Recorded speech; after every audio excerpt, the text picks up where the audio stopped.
about object-oriented programming in Python through real-world examples. Okay, so let's get started. And again, this course assumes that you have a basic knowledge in Python. Okay, so you must have a basic knowledge in Python to follow this course.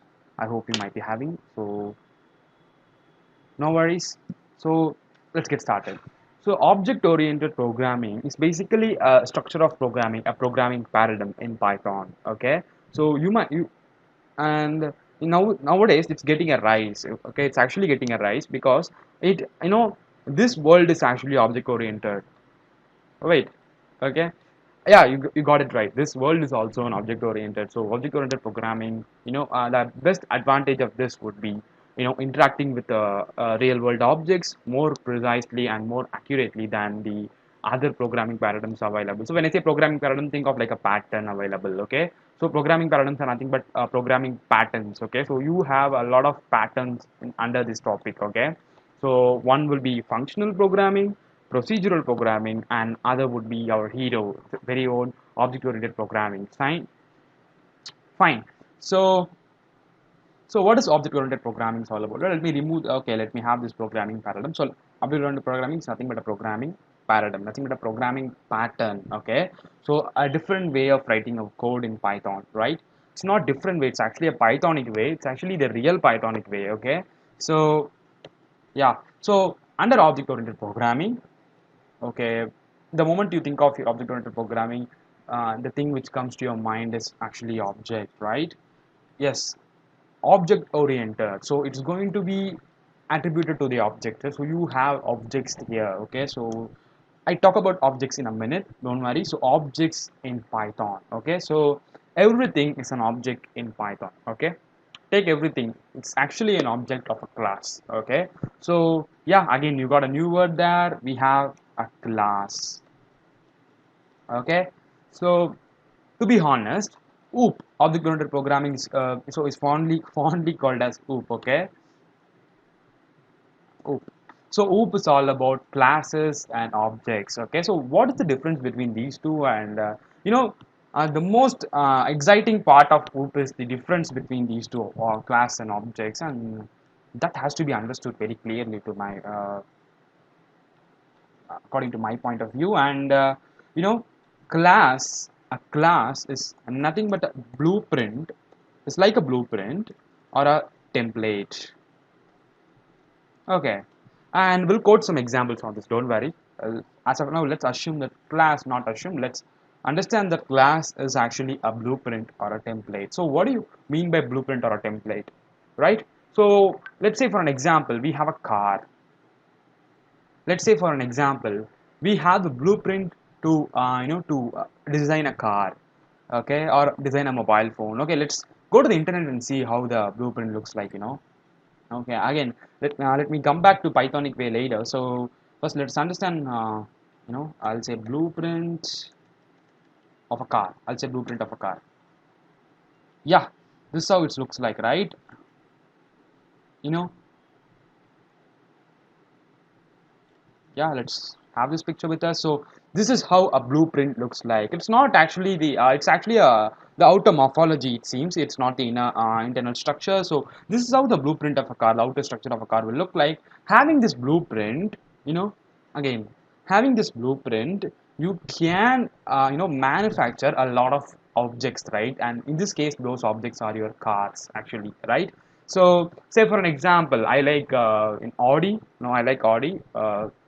You have a blueprint to the company has a blueprint to manufacture Audi cars, and they can manufacture 1 million cars or 10 million cars based on their needs, based on the sales rating. But the blueprint will be only one. Okay, the sketch will be only one. Okay, based on the template, they'll manufacture a lot of for a particular model, they will be having only one sketch, okay, one blueprint, and that use based on that blueprint, they can manufacture a lot of objects.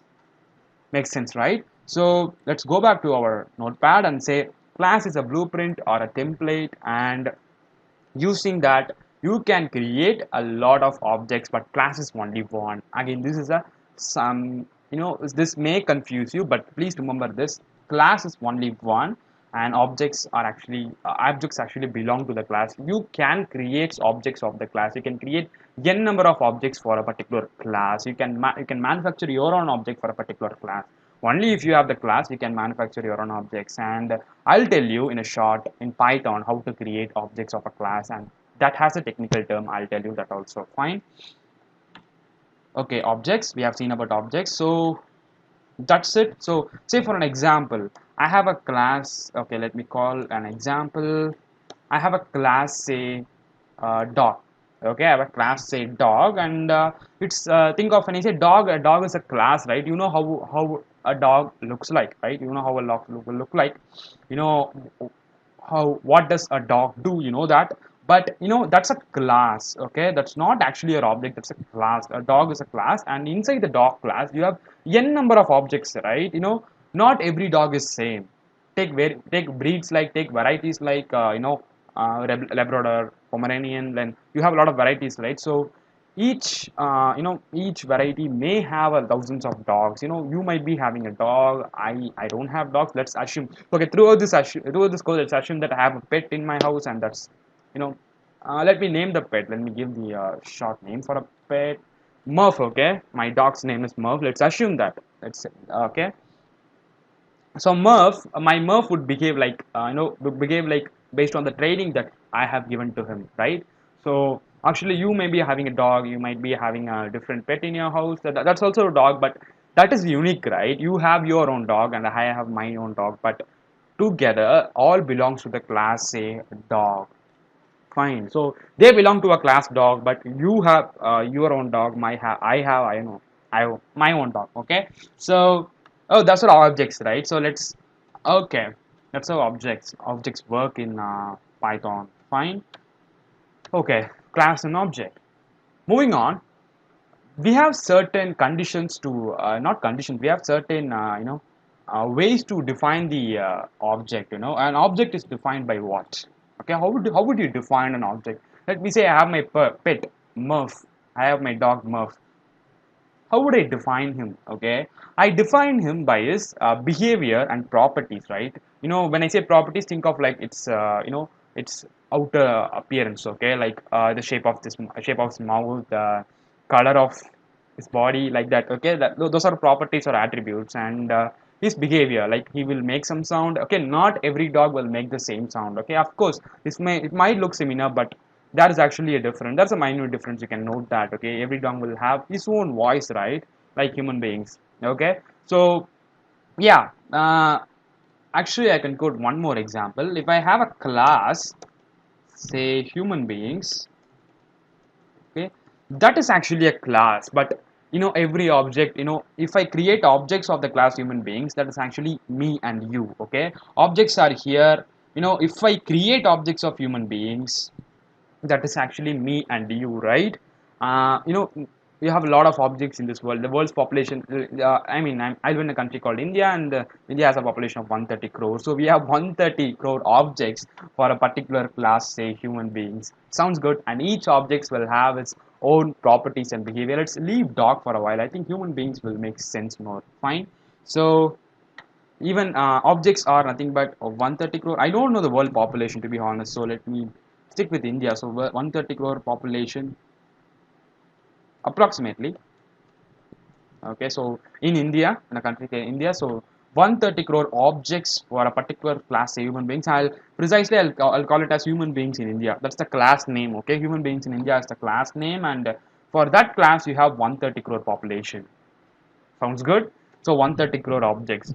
Okay, can you create 130 crore objects in Python? Yeah, you can. Okay, you can create n number of objects, but you know, if you want to create 130 crore objects in a Python program, then it will take another decade for you. Okay, so fine.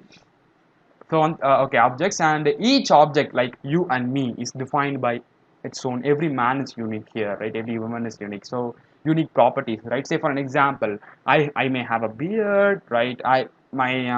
My eyebrow length, then my fingerprint. A fingerprint is actually thumb impression is actually a unique property, right? So we are unique. Okay, each one is unique. So those are called as properties. Okay, again that should be attributed inside the object. So properties. Fine. Properties, each property is unique for a, you know, the property is same. Okay, everybody will have thumb impression, everybody will definitely have thumb impression, but the value differs, right? My thumb impression will be different from yours, right? The value different, the value will differ, but everybody will definitely have that, and everybody will have to, yeah, have, have some certain things, right? Properties. Fine. So properties actually belong to a class, right? Every human being, if I say every human being will have thumb impression, then properties actually belong to a class. And objects will have certain values for the properties. It will have unique values for the properties. Okay, I think I'm confusing you, so let us remove that here. Let me define that here. Okay, not I'm not let me go to the Pythonic way later, like how will you code it in Python. Let me go to the later. First of all, let's understand the concepts here. So properties are nothing but, let me have thumb impression as a property, right? So I can declare a variable called as thumb impression in this, under this class, and I'm creating an object. Let me say object Sujit. Okay, object Sujit now belongs to human beings. Okay, fine. My friends would call me alien, but I belong to class, say human beings. Fine. So Sujit belongs to human beings. Let's assume that for, okay, believe that. Okay, fine. So Sujit belongs to human beings, and Sujit may have a thumb impression. Okay, let me define thumb impression by values. Okay, certain values, an array. Okay, like the impressions may be an image, right? An image format, and we can define image in, okay, image as a two-dimensional array, right? The pixels values. Okay. Okay, let me say the thumb impression as a value, right? A value can take from 0 to, because we have to define that here, right? We have to assign the value, so 0 to 10. A strong thumb impression will have 9.8 and will have a, a lighter kind of thing. A very light thumb impression will have a value of 5.6. Let's assume, right? Let's around the range of 5 and 6, and a strong thumb impression will be 10, 8 into 10. Okay, in that range. Okay, so like that, let's assume that. Let's assume. Okay, Sujit, I might have a thumb impression of 9.8. Let me assume. Okay, so I'll let Sujit thumb impression. Again, Sujit is an object of human beings, to remember. Okay, thumb impression, I might have a value of 9.8, so I can assign like this. So now Sujit object has a thumb impression of 9.8 value. Fine. Okay, think of a strength kind of value. So 9.8 strength, 98%, right? So like I have another object, say Kumar. Okay, so that he might have a thumb impression. He might have a thumb impression of value, say 9.9. It's possible, right? So every object will definitely have thumb impression, but each object is unique in its value. That's why properties belong to a class, but those properties define the objects. I hope I made it clear. So properties can be declared as a variable inside the class, but each object has a uniqueness in those properties. So every human being will have thumb impression, but it actually differs for all the objects. That's why properties define the objects, and properties belong to a class. Sounds good? I hope you have understood, right? So if you don't understand this, just go back, rewind, and see it again. Okay, fine. Super. Then I have one more, condition called as methods. Okay, this would make sense more clearly than thumb impression. Methods. What do you mean by methods? When I say methods, don't think in a way that it actually, methods mean way. A way to do something. Uh, it's not actually the meaning here. Methods means, what we mean by method is called functions. Fine. So methods are nothing but functions that will do something for us. Okay, you know how to define a function in Python. Let's assume that. Okay, we'll be seeing that in next class. Okay, so functions, methods are nothing but functions, and those functions will do something. Okay, will execute something. Will execute something in Pythonic way. In Pythonic way, if I speaking, as far as Python is concerned, it will be executing something, right? Properties are nothing but variables, okay, like thumb impression, like you know, uh, beard length, like that. Attributes, the face attributes, the color, skin tone. Yeah, that's a very good property, right? So skin tone, let's rate skin tone from 0 to 10. We can easily rate it, right? So instead of thumb impression, we can easily rate skin tone, right? Right. I would normally look very dark, so I may have a very high skin tone, because skin tone, mostly people with fair color, they have a low skin tone, and skin tone is actually rated on with this, right? And again, it's given by God, and it doesn't make sense to talk about that. Okay, so since skin tone, but skin tone define a person, you can't avoid that. Okay, so I mean, define the outer appearance of the function. No offense, outer appearance of the function. I'm also, I will look dark. Okay, outer appearance of the person. It actually is not defining the inner qualities of a person. It defines the outer appearance of a person. Skin tone would actually be a great property for a human being, right? I mean, to define the outer appearance of a human being, outer morphology, right? So the functions will execute something. Okay, let's get back to our example in when you're talking about human beings, right? What does human beings do? They will play, okay? They will study. I'll talk about Dhoni later. Sorry, study and hang out, hangover too, but not necessarily. Okay, play, study, hangout, etc. Look, they have a lot of methods. So these are called as methods because these are activities, right? So these are called as methods, and methods must have a curly braces. I'm mixing up the Pythonic way and the real world, and the real world, the way of talking in real world. So so methods will always have a square braces, and this will be also, at least every human being would have played at least once in his life, right? So this would also define human beings. Okay, sorry, this would also belong to human beings, and my objects should be defined by this. If I say Sujit dot play, then Sujit is an object, plays a game. Okay, inside this I can pass a game and I can execute that. Okay, so Sujit is an object, will now play a game, and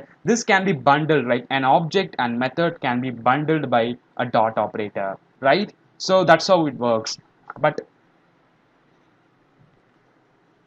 that's how it works. Okay, but the most interesting point here to understand is the properties, the methods actually belong to a class, and objects of the class. If I say Sujit and Kumar are objects of the class, I'll tell you how to create objects of the class. So objects of the class, they will execute the properties, and they will execute the methods, and they will be having these properties, right? Because those objects are actually objects of this class, and this class has some properties and methods.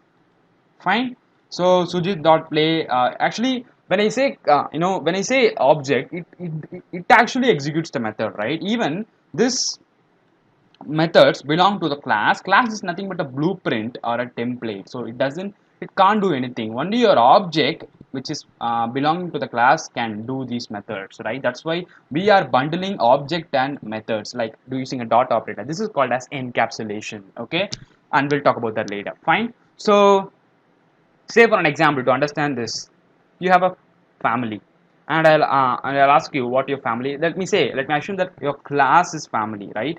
And inside class you have four objects, right? Let me say father, minimum four objects, minimum three objects, father, mother, or it depends on you, but you have objects father, mother, and you, the three objects. Let's assume that father, mother, and you, and your sister. Okay, four objects. I can create four objects of this class. How I'm going to do, I'll tell you later. Okay, you have to create four objects of this class. I'll get back to Pythonic way later. So you have to create four objects of this class. After that, I'll ask you, what your family does in weekend. You will say, watch movies, play games, play Sudoku. Sudoku is actually a game, and other than that, we work in weekdays, and we'll hang out with other relatives in weekend. You actually does, but not your family does the, not your family is doing those methods. It's actually the objects inside the family doing that method, right? When I say watch movies and play games, who will play that? Who will watch the movies? Your father and mother and you, right? Actually, the objects inside the class are doing those methods. Okay, so when I have methods like watch movie, let's follow camel cases. This is called camel casing, and this is very common in Java. Let's follow this in Python too. So the second word should be first letter of the second word should be capitalized, like this. Fine. Watch movie, then play games. Fine. So these are the methods which belong to your family, but your family is not executing it. Don't confuse. The objects inside the family called as father, mother, and you are executing this. That's why we are bundling object and method, right? That's encapsulation. Let me say father dot watch movie. So he will now watch movie, right? Okay. When I say family, it doesn't make sense. It's just collective noun. Think of like that. In English, it's collective noun. Okay, it is not actually executing. It's just a blueprint. Okay, so it's objects inside the family. That's father, mother that will actually execute this methods, and this method should be defined under this class. I think it should belong to this class again, and your objects of this family should execute this. I hope I'm not confusing, and you'll get some ideas when we actually code it in Python. See you there, and in next class let's go to our IDLE and code it. Okay, bye bye.